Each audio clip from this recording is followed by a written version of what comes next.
The sky is open. The earth is open. The west is open. The east is open. The south half of the sky opens. The north half of the sky opens.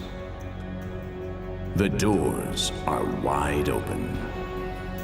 The deadbolts are unlocked. And it is here that Ra appears in the horizon.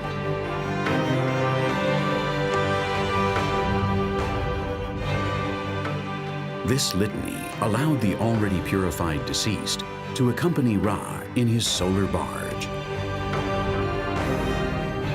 as he traveled the firmament in search of the sun god. It belongs to the most popular of the sacred texts of ancient Egypt, the Peri Emru, the Book of Coming Forth by Day, more famously known as the Book of the Dead. Those texts were written 1,500 years before Christ, at the beginning of what was called the New Empire, a time when ancient Egypt reached its maximum splendor. But in fact, they originated from older texts. The Book of the Dead is a recompilation of several funerary writings that the ancient Egyptians had already started to carve in tombs and temples 5,000 years ago.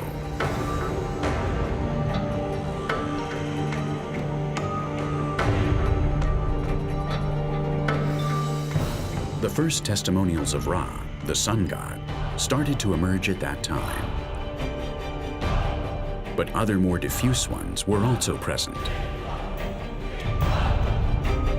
The debate must have started in trying to discover where Ra was in the hours of darkness. The ancient Egyptians deducted that a place should exist under the firmament where the sun could regenerate itself and thus be able to re-emerge in a new dawn. They called it the underworld. It was home not only to the gods and the deceased worthy of eternal life, but also to the forces of evil and darkness.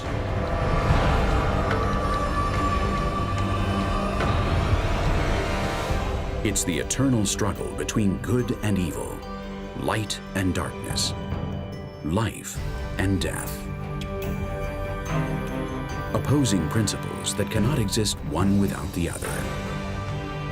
Maintaining the balance between the underworld and the real world was the main concern of the ancient Egyptians. A disruption of that harmony would destroy their existence and subsequently their greatest ambition, eternity.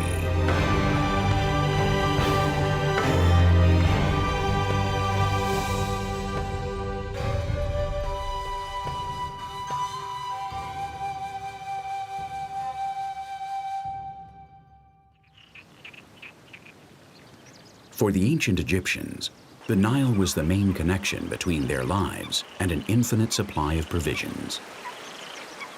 The progress and well-being they achieved thanks to that fountain of life allowed for the creation of one of the most extraordinary civilizations that ever existed.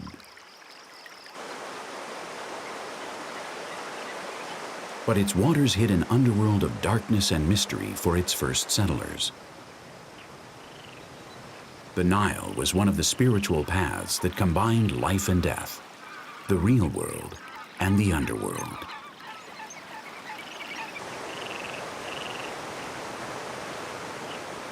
We can go back about to 20,000 years ago, when the Egyptians were very few. They came from the south and the north and created the community of Egyptians. And they saw that the Nile flood every day, every year in one date. And the sun rises every day in the sky. They tied or make relationship between the sun comes every day, the Nile goes in one line with something called everlasting or eternity or life forever. Unlike most civilizations, for the Egyptians, the color black was not associated with either mourning or sadness.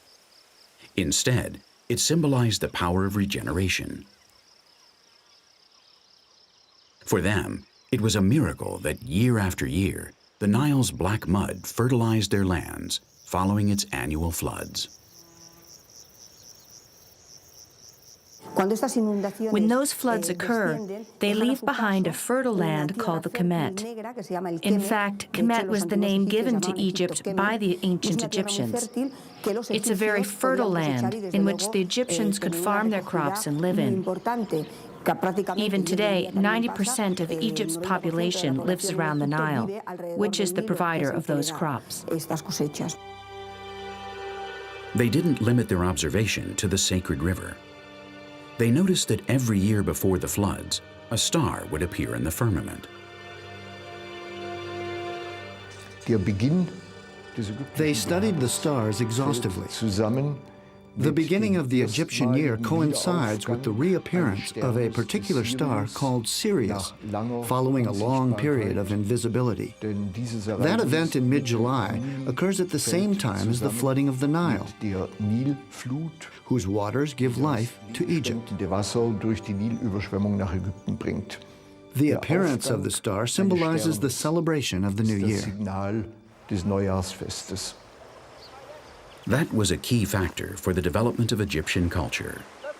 Knowing when the floods occurred allowed them to determine the right time to sow. That and the great projects of water channeling turned their lands into the most fertile lands on the planet.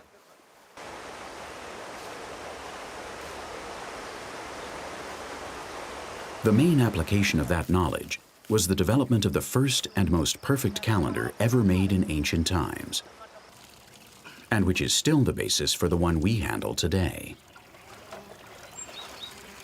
For the ancient Egyptians, the first day of the year was the day Sirius appeared in the firmament.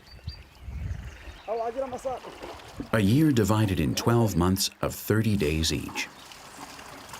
In order for everything to match up, 5 days were added at the end of the year, the days of Anubis, the jackal-headed god.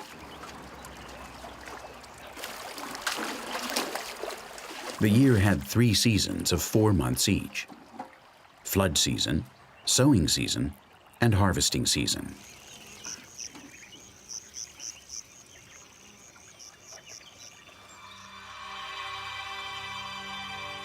Two stellar phenomena have been proven to set the rhythm of the Egyptians' life.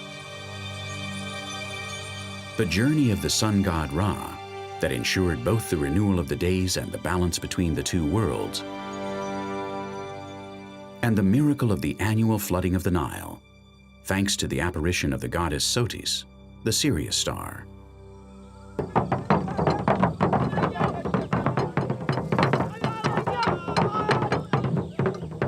The Dogon people of South Mauritania also relate Sirius with their crop cycles. This dance belongs to Bulu, a ceremony to favor the fertility of the land before the first rains. Most civilizations have personified in supernatural entities the powers of creation and the forces of nature responsible for their survival. And all of them have tried to communicate with their gods or even transport themselves to the place where they live.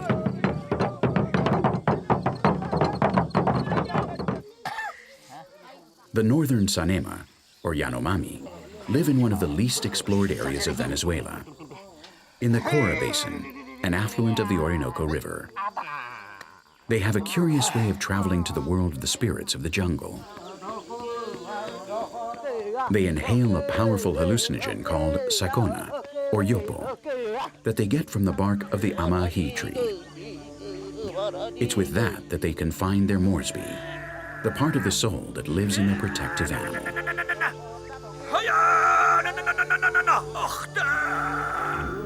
Like the Yanomami, many of New Guinea's people believe in supernatural entities that live in the jungle. The Asaro live in the highlands near the border with Indonesia. Known as the Clay Men, the Asaro have long since taken advantage of those beliefs, changing into spirits to defend themselves against their enemies.